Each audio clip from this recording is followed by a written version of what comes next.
So hello to all. आज हम एक और टॉपिक पे डिस्कशन करते हैं एनएसईसी के लिए। अब तक हम 3-4 टॉपिक पे डिस्कशन कर चुके हैं। तो आज का जो टॉपिक है हमारा केमिस्ट्री ओलंपियाड्स के लिए वो है ionic and chemical equilibrium. This is very important topic और बहुत ज़्यादा कॉन्सेप्चुअल टॉपिक है ये। तो किन किन एरियाज में एनएसईसी में क्वेश्चंस इसमें आते हैं, उनको हम कुछ क्वेश्चंस के थ्रू आज हम देखेंगे और इन क्वेश्चंस के सॉल्यूशन के एप्लीकेशन के थ्रू आप ये समझ पाएंगे कि हमें किस लेवल पर इस टॉपिक की तैयारी करनी है। ये क्लास 11th का टॉपिक है सीबीएसई का और इस टॉपिक का वेटेज अच्छा खासा है। दोनों आयनिक और केमिकल इक्विलिब्रियम से मिलाकर 3 to 5 क्वेश्चंस नॉर्मली हर एनएसईसी एग्जाम में आते हैं। तो हम स्टार्ट करते हैं पहले क्वेश्चन से। The first question is solubility product of AgCl is given 1.8 multiplied by 10 to the power minus 10. The minimum volume in liter of water required to dissolve 1 milligram of AgCl is close to. तो देखिए हमें solubility product KSP given है। तो KSP means it is for AgCl, it is the concentration of Ag plus ion multiplied by concentration of Cl minus ion, or you can say it is S square. तो solubility here it can be equal to root of KSP. तो under root of KSP means 1.8 multiplied by 10 to the power minus 10 का हम root निकालेंगे। तो रफली हम कह सकते हैं कि ये in the range of 10 to the power minus 5 है, पर ये इसकी यूनिट क्या होगी? Moles per litre. इसकी यूनिट होगी मोल्स पर लीटर। तो सॉल्युबिलिटी क्या है? जो आप कह सकते हो maximum soluble amount in terms of moles per litre. तो ये मिनिमम वॉल्यूम है, आप यूं कह सकते हो, इतने मोल्स को डिसॉल्व करने के लिए। आप क्या कर सकते हो, इसको ग्राम में कन्वर्ट कर सकते हो। तो 10 to the power minus 5 मोल में AgCl के अगर हम वेट कैलकुलेट करेंगे तो this multiply by molecular weight of AgCl। तो मोलिकुलर वेट ऑफ AgCl आप कैलकुलेट करोगे तो सिल्वर का वेट हो गया लगभग 108 और 35.5 क्लोरीन का हो गया, तो ये हो गया 143.5। तो इतने ग्राम वेट डिसॉल्व है, आप कह सकते हो 1 लीटर ऑफ वाटर में, ठीक है नहीं है। तो अब आप ये कह सकते हो कि इसको अगर आप मिलीग्राम में कन्वर्ट करोगे तो ये कितना मिलीग्राम हो गया है लगभग। तो ये मिलीग्राम अगर आप इसको कहोगे तो 1000 से इसको मल्टीप्लाई कर दें, तो 1000 से मल्टीप्लाई करने पर ये लगभग हो गया आपका 1.435 मिलीग्राम्स।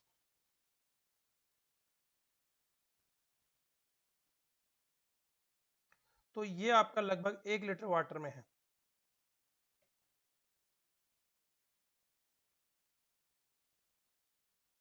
तो 1 लीटर वाटर चाहिए आपको इतने मिलीग्राम को सॉल्युबल करने के लिए। तो अब आप देख सकते हो कि आपको चाहिए कितना मिलीग्राम, आपको 1 मिलीग्राम आपको लगभग सॉल्युबल बनाना है। तो 1 मिलीग्राम जो सॉल्युबल होगा वो आपका लगभग होगा 1 डिवाइडेड बाय 1.435। तो आई थिंक इसके अकॉर्डिंग आप आंसर कैलकुलेट कर पाएंगे। तो ये मुझे लग रहा है कि जो आंसर है वो 0.5 की जगह 0.75 पर जाएगा, 0.5 आंसर नहीं आएगा। आप कैलकुलेट कर सकते हैं आंसर इस तरह से। सेकंड क्वेश्चन कह रहा है if for an aqueous solution of a weak acid pH is equal to pKa plus 2 at 25 degree centigrade, the approximate fraction of the acid dissolved form is। देखिए अगर मान लेते हैं कि वीक एसिड है HA,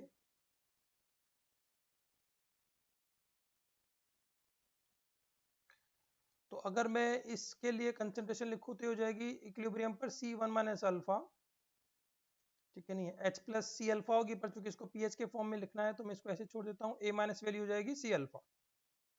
तो इसका जो एसिड डिसोसिएशन कांस्टेंट है उसको हम ऐसा लिख सकते हैं कि Ka should be equal to H plus c alpha divided by C1 minus alpha. तो यहां से आप देखो कि H प्लस का आपका क्या फॉर्मूला आ गया, H plus should be equal to Ka 1 minus alpha divided by alpha. और अगर आप इसको पीएच में कन्वर्ट करेंगे तो ये आ जाएगा pH should be equal to Pka plus log alpha divided by 1 minus alpha.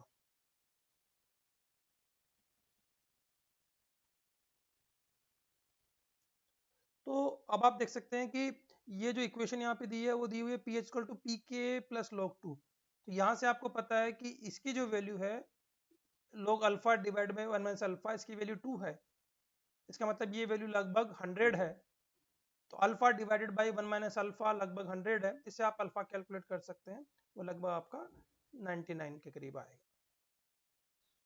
Right.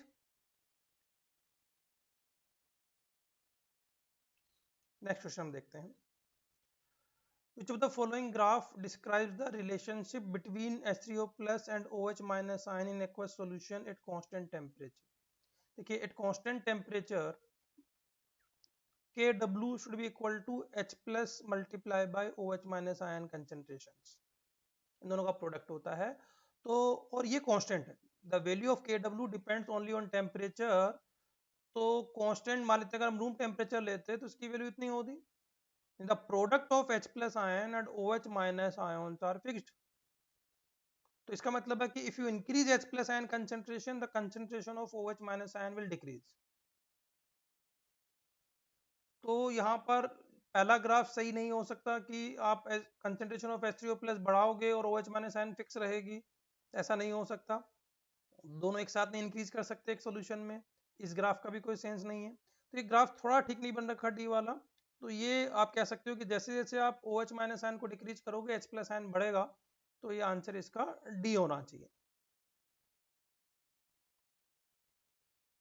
Next आप देखिए,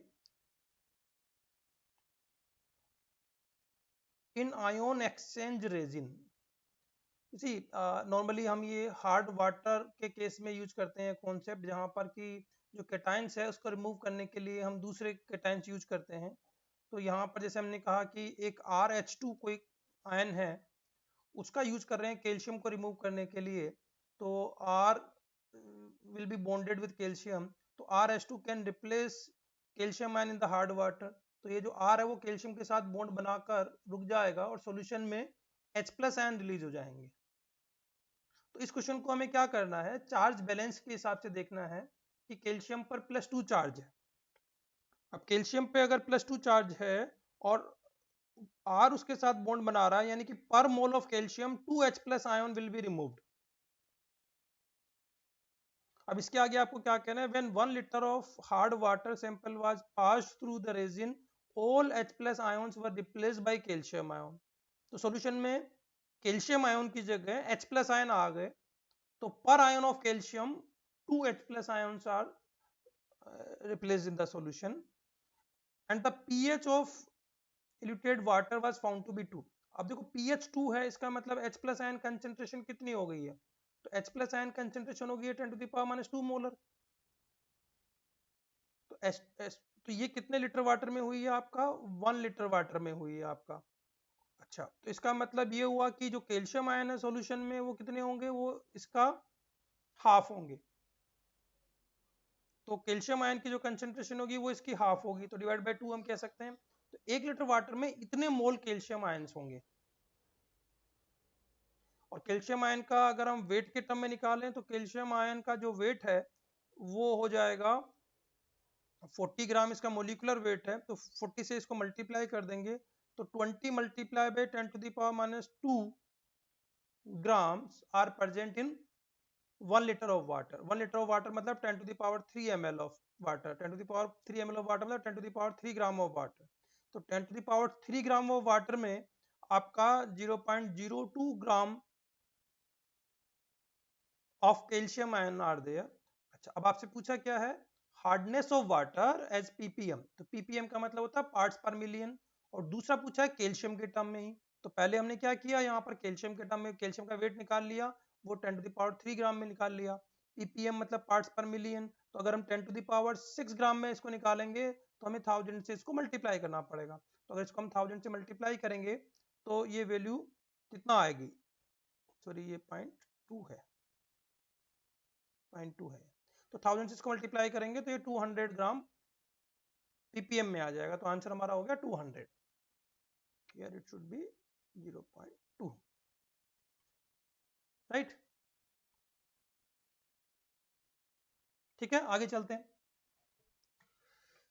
नेक्स्ट क्वेश्चन है कि हमारे पास में कैल्शियम हाइड्रोक्साइड है, is extensively used in municipal waste water treatment, maximum pH possible in aqueous solution of slaked lime is.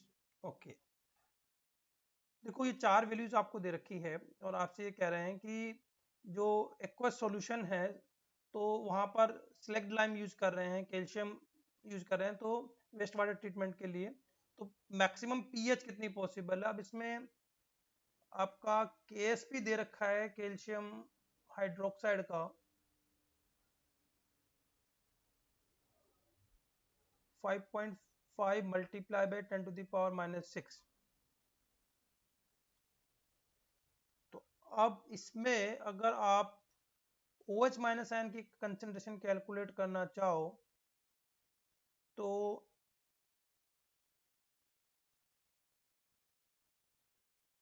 I think there is some problem here. हमें, क्योंकि हमें ये तो पता है कि भी कैल्शियम आयन और OH माइनस आयन इसका जो प्रोडक्ट है वो इतना है। तो अगर हम ये सोचें इसको कि सीधा सीधा वैसे कैलकुलेट करना है विथ हेल्प ऑफ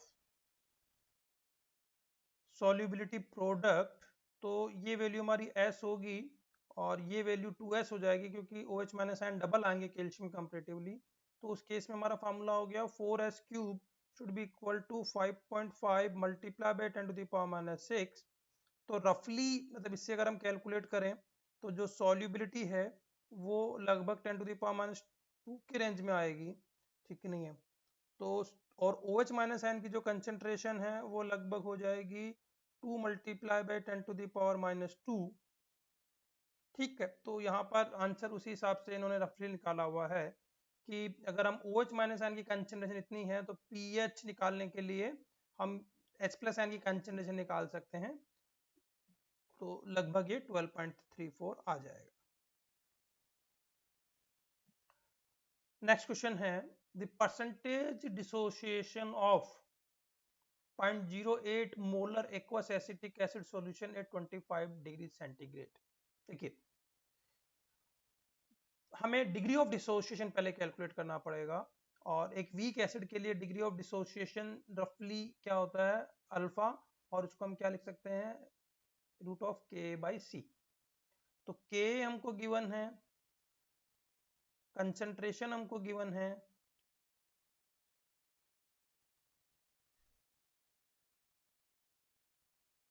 तो इससे हम रफली अगर हम अल्फा निकाल लें, ठीक नहीं है, तो आप देखते हैं रफली अल्फा आपका कितना आता है वो आप कैलकुलेट कर लें। और क्योंकि आपको परसेंटेज में आंसर निकालना है तो उसको फिर अल्फा मल्टीप्लाई बाय आप 100 कर देंगे, तो परसेंटेज डिसोसिएशन आपका यहाँ पे आ जाएगा। तो आप कैलकुलेट करके देख सकते हैं, रफली ये 1.5 के आसपास आएगा। नेक्स्ट क्वेश्चन थोड़ा ज़्यादा कॉन्सेप्चुअल है, इसको थोड़ा समझने की कोशिश करते हैं। इसमें आपको 2 एसिड दे रखे हैं, एक एसिड दे रखा है आपका HPO4 2-। ये बेसिकली आप क्या कह सकते हो कि जो H3PO4 होता है उसका, क्योंकि 3 स्टेप में उसका प्रोटॉन निकलते हैं, तो थर्ड स्टेप डिसोसिएशन कांस्टेंट आपको दे रखा है, ये वो दे रखा है 4.8 मल्टीप्लाई बाय 10⁻⁻13। सिमिलरली H2SO3 ये डाइबेसिक एसिड है, इसका सेकंड एसिड डिसोसिएशन कांस्टेंट आपको दे रखा है, तो ये आपको दे रखा है 6.3 मल्टीप्लाई बाय 10⁻⁸। इससे आपको एक चीज क्लियर है कि HSO3- is much stronger acid than HPO4 2-। क्योंकि जिसका के वैल्यू ज्यादा होगा वो ज्यादा एसिडिक होगा। तो ए स्टेटमेंट तो रॉन्ग हो ही गया। अच्छा, बी स्टेटमेंट क्या कह रहे हैं, HPO4 minus is weaker acid than HSO3 minus, यहाँ तक तो करेक्ट है। And PO3 minus is weaker base than SO3 minus. अब देखिए यहाँ पर ये चीज गड़बड़ हो गई थोड़ी सी, क्योंकि हम क्या कॉन्सेप्ट लेंगे कि मान लेते हैं HPO4 माइनस, इसने एक प्रोटॉन रिलीज किया, तो प्रोटॉन रिलीज करने के लिए फॉस्फेट आयन बने। तो अगर हम इसको वीकर एसिड बोल रहे हैं तो इसका मतलब जो बेस बनेगा वो स्ट्रोंगर बेस बनेगा। वीक एसिड का कॉन्जुगेट बेस ज्यादा स्ट्रोंग होगा। तो यहां पर ये फिर बी स्टेटमेंट सही नहीं हो सकता, फॉस्फेट आयन को स्ट्रोंगर बेस लिखना चाहिए था। तो सी स्टेटमेंट इसलिए यहां पर ठीक हो गया। तो अच्छा कॉन्सेप्चुअल क्वेश्चन है ये। नेक्स्ट हम देखते हैं, the volume of one drop of aqueous solution from an eyedropper is approximately 0.05 ml। ठीक है, one such drop of 0.2 molar HCl is added to 100 ml of distilled water। okay, the pH of resulting solution will be। देखिए बहुत आसान सा और conceptual question है कि पहले हम देख लें कि बी HCl के मिलीमोल्स कितने हो जाएंगे जो हम ऐड कर रहे हैं। तो HCl के मिलीमोल्स हो जाएंगे 0.2 मल्टीप्लाई बाय 0.05 ml। तो अगर आप ये कहोगे तो रफली ये 10⁻⁻3, ठीक है नहीं है, वो 10⁻², 10⁻³ हो जाएंगे आपके। तो रफली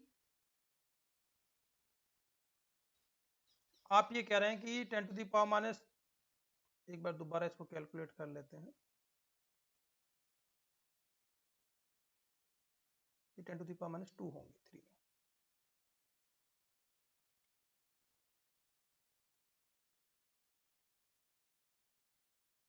तो लगभग ये 10⁻² मिलीमोल्स हो जाएंगे। अब ये 10⁻² मिलीमोल्स को आपने 100 ml डिस्टिल वाटर में ऐड कर दिया है। तो देखिए आप क्या कर सकते हैं, इस 0.05 ml को नेग्लेक्ट कर सकते हैं। तो आपका बचा क्या, अब new concentration of H plus ion निकालना चाहते हैं, तो वाटर में जो H प्लस आयन है उसको तो आप नेग्लेक्ट कर सकते हैं जितने H प्लस आयन आप यहाँ से ऐड कर रहे हैं। तो the concentration of H plus ion should be equal to millimoles added divide by volume in millilitre. तो लगभग ये 10⁻⁴ मोलर हो गया। तो इसका मतलब पीएच आपकी 4 हो जाएगी, राइट। नेक्स्ट देखते हैं, pH of 10⁻³ मोल पर लीटर सॉल्यूशन, ओके, मतलब मोलारिटी आपको दे रखी है of a weak acid is 3.6। The dissociation constant of, ये लाइफ वीक एसिड है, लाइफ एसिड नहीं है। तो अब देखिए आपको के निकालना है, और के ए रफली हम लिखते हैं C∝² divided by 1 minus alpha, ठीक नहीं। तो नॉर्मली हम अल्फा को नेग्लेक्ट करते हुए कैलकुलेट करते हैं, और बाद में इसको देख लेते हैं कि वो नेग्लिजिबल था या नहीं था। तो पहले हम नेग्लेक्ट करते हुए इसको कैलकुलेट करते हैं। तो k is equal to C∝² हुआ। और तो इसको हम एक चीज और भी देख सकते हैं कि हमें इंफॉर्मेशन क्या क्या गिवन है, हमें गिवन है pH,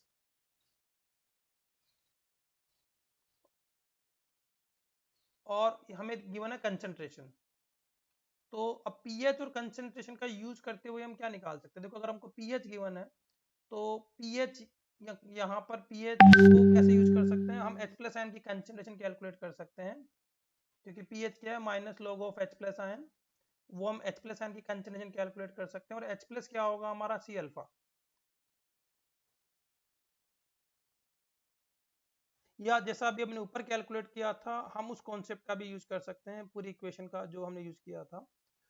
तो हमें कंसंट्रेशन पता है, मतलब अगर हम कह सकते हैं कि इसको दो पार्ट में डिवाइड कर लिया जाए तो हमें C पता है और C अल्फा पता है। अगर उस टर्म में इसको कर लिया तो सबसे बेस्ट होगा।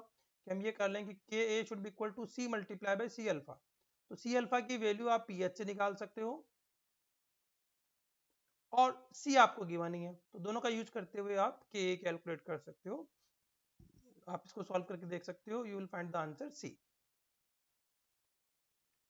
ठीक है, नेक्स्ट हम देखते हैं, if the solubility product of iron 3 hydroxide is this, the pH of a saturated solution of iron 3 hydroxide in distilled water। देखो अगेन हमारे पास में आयरन 3 हाइड्रोक्साइड, इसका फार्मूला होगा FeOH होल थ्राइस, तो this will give Fe3 plus, इसको solid लिख देते हैं यहाँ पर, प्लस 3OH माइनस आयन। तो अगर इसके आयंस S मोल पर लीटर आएंगे तो इसके 3S आएंगे, तो KSP क्या हो जाएगा, यहाँ पर KSP हो जाएगा 27S4। तो आप अगेन फार्मूला यहाँ पर यूज करें, फार्मूला यूज करके आप S निकाल लें, S कैलकुलेट करके फिर आप OH माइनस आयन की कंसंट्रेशन 3S रखें और उसका यूज करते हुए then you can calculate pH of the solution, तो you will find the answer C, right.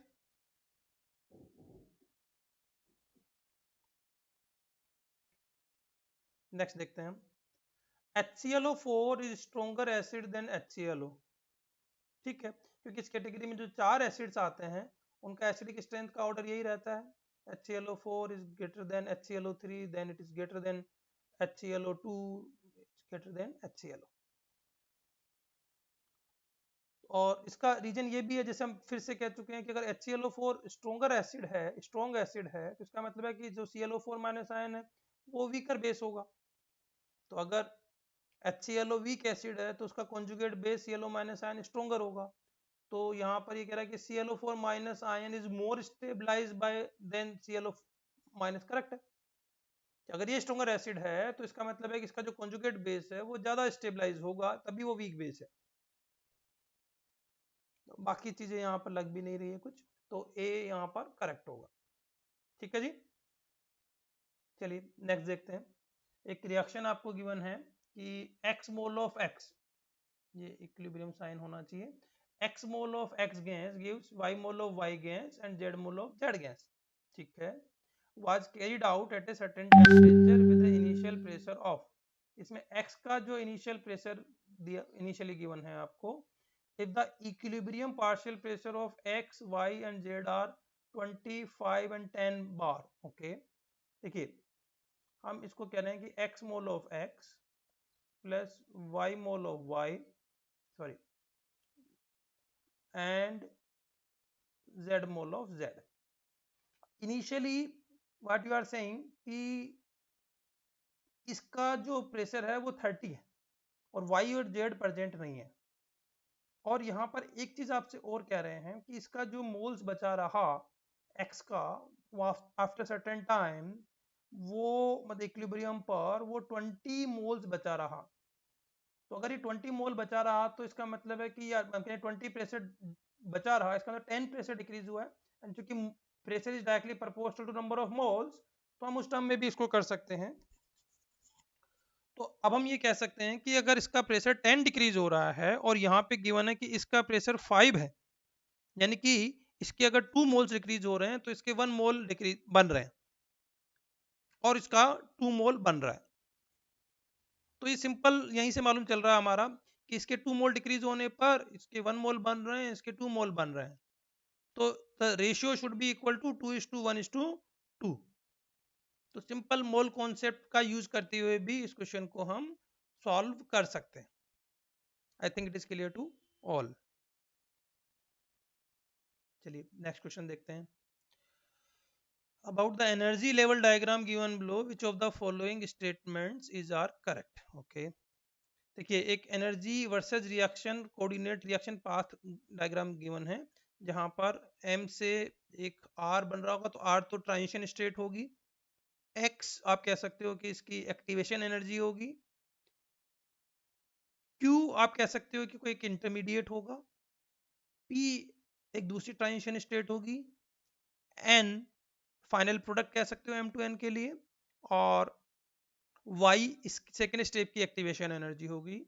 और M2N में आप देखो कि N की एनर्जी M के कंपेरेटिवली ज़्यादा है, तो ओवरऑल आप कह सकते हो कि एंडोथर्मिक रिएक्शन है।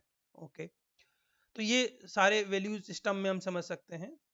अब जो स्टेटमेंट्स गिवन है उनको हम देखते हैं। फर्स्ट स्टेटमेंट यहाँ पर क्या कह रहा है, the reaction is of two step and R is an intermediate. Reaction two step है वो तो समझ में आ रही है कि दो ट्रांजिशन स्टेट है, पर आर ट्रांजिशन स्टेट है, इंटरमीडिएट क्यों है, तो इसलिए पहला स्टेटमेंट करेक्ट नहीं हुआ। द रिएक्शन इज एक्सोथर्मिक, वो भी नहीं है। देखो रिएक्शन एंडोथर्मिक है क्योंकि एन की एनर्जी एम से ज्यादा है, तो finally energy is absorbed in the reaction, ठीक है नहीं है। ये सेकंड पार्ट भी रॉन्ग है कि second step is rate determining. Rate determining वो होगी जहां पर एक्टिवेशन एनर्जी ज्यादा होगी, मतलब जो स्लो होगी। स्लो स्टेप को हम रेट डिटरमिनिंग कहते हैं। तो यहाँ पर M2R जो है उसकी एक्टिवेशन एनर्जी ज्यादा है, तो रेट डिटरमिनिंग स्टेप हमारे पहला ही है। Q is an intermediate, correct है कि Q एक इंटरमीडिएट है। R is the transition state for the reaction M2Q, very good, ये स्टेटमेंट सही है। नेक्स्ट कह रहा है P is the transition state, correct है, फॉर Q2N, तो ये भी करेक्ट है। तो आप कह सकते हो statement 3 and statement 4 are correct. ठीक है, नेक्स्ट क्वेश्चन हम और देखते हैं। A water sample from a municipal, देखो ये म्यूनिसिपल वाटर के बहुत सारे क्वेश्चंस यहाँ पर आते हैं। तो municipal water supply was found to be have a pH of 7, ठीक है, मतलब मानते हैं कि न्यूट्रल वाटर है। On evaporating 2 litre of this water, इतना gram of white solid was left. Normally ये वाइट सॉलिड क्या होगा, कैल्शियम कार्बोनेट होगा बिहाइंड द एवोपरेशन वेसल। तो ये कह रहे हैं कि 2 लीटर वाटर से इतना ग्राम जो है कैल्शियम कार्बोनेट आता है। द टोटल डिजॉल्व सॉलिड, जिसको मतलब TDS के टर्म में हम बात करें, dissolve solid content of this water found to be इतना मिलीग्राम ऑफ पर लीटर, ठीक है। टोटल डिजॉल्व इतना मिलीग्राम पर लीटर था। However addition of a soap to a bucket to this water did not produce any visible scum. Okay, based on these finding one can conclude that, देखिए जब हम ये कह रहे हैं कि भी इतना ग्राम सॉलिड लेफ्ट हो रहा है, डिपॉजिट हो रहा है, तो और इसमें साथ में एक चीज और भी कह रहे हैं कि भी इतना मिलीग्राम तो डिजॉल्व वहां पर रह ही सकता है। तो अब इन दो चीजों का इंफॉर्मेशन यूज करते हुए हमें ये देखना होगा कि भी जो कैल्शियम और मैग्नीशियम कार्बोनेट की जो आयंस की जो सॉल्युबिलिटी है वो वाटर में कितनी हो सकती है, क्योंकि कैल्शियम और मैग्नीशियम, कैल्शियम बाइकार्बोनेट और मैग्नीशियम बाइकार्बोनेट इस फॉर्म में सॉल्युबल होते हैं, ठीक नहीं है। तो यहां पर आपको हीट करने पर आपको कैल्शियम कार्बोनेट और मैग्नीशियम कार्बोनेट कितना डिपॉजिट हो रहा है टोटल वो पता है 2 लीटर वाटर में, और साथ साथ में ये भी पता है आपको कि 1 लीटर वाटर में ये सॉल्युबल कितना हो सकता है। तो इससे आप एक चीज ये कैलकुलेट कर सकते हैं कि जो सॉल्युबिलिटी है, मतलब इन टर्म्स ऑफ मोल पर लीटर, वो कितनी होगी। तो यहाँ पर कैलकुलेट करके आप निकालेंगे तो ये निकल जाएगा आपको concentration of any ion in water. आप बाइकार्बोनेट छोड़ दीजिए, केवल कैल्शियम और मैग्नीशियम का मोलिकुलर वेट लेते हुए कैलकुलेट कर लीजिए। तो आप इंडिविजुअली चाहो तो कैल्शियम और मैग्नीशियम के टर्म में भी कैलकुलेट कर सकते हैं। तो concentration of any ion in water is lower than 0.038 molar होगा। देखो ये आंसर पहले करेक्ट नहीं हो सकते कि there is no calcium and magnesium ion in water, क्योंकि डिपॉजिट तो हो ही रहा है, तो कैल्शियम और मैग्नीशियम आयन है तभी तो डिपॉजिट हो रहा है। बस खाली इन वैल्यूज को यूज करते हुए आपको कंसंट्रेशन कैलकुलेट करनी है। तो आज हमने कुछ क्वेश्चंस डिस्कस किए हैं आयनिक और केमिकल इक्विलिब्रियम से रिलेटेड, जो कि NSCC में पूछे गए हैं। कुछ और क्वेश्चंस है, मैं आपको यहाँ पर डिस्क्रिप्शन में आपको अपलोड कर दूंगा फाइल। आप और क्वेश्चंस प्रैक्टिस करना चाहें तो इसमें कर सकते हैं। ये एक इम्पोर्टेंट टॉपिक है और आपको ये थोड़ा समझ में आ गया होगा कि किस तरह के क्वेश्चंस NSCC में यहाँ पर पूछे जाते हैं। ठीक है, तो ऑल द बेस्ट बच्चों। नेक्स्ट क्लास में हम कुछ दूसरे टॉपिक के और क्वेश्चन डिस्कस करेंगे।